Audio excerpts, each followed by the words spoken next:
这是一款阿魏兹的小型手持点焊机，这边有一个开关，长按就可以开机。这边有这个电链显示，可以切换这个自动和手动。这边是这个档位显示，总共有11个档位。上边呢是这个 Type-C 充电口，里边呢是自带这个锂电池。这边有一个按键，按这个按键呢就可以切换这个档位，4档、5档、6档、7档、8档、9档、10档、11档、1档，总共是11个档位。长按呢就可以切换这个自动和手动。现在是手动模式，我们再来试一下这个手动模式。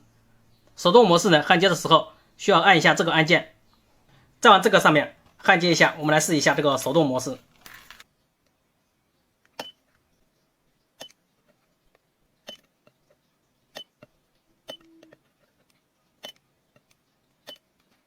现在我们看一下焊接的牢不牢固。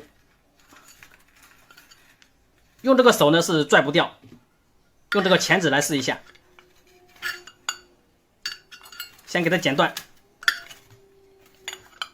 非常的结实，看一下，这个镊片呢都已经拽烂了，可见焊接的还是非常的结实。喜欢 DIY 的朋友呢，可以去入手一款。我们焊接这个锂电池呢是十分的方便，而且也比较安全。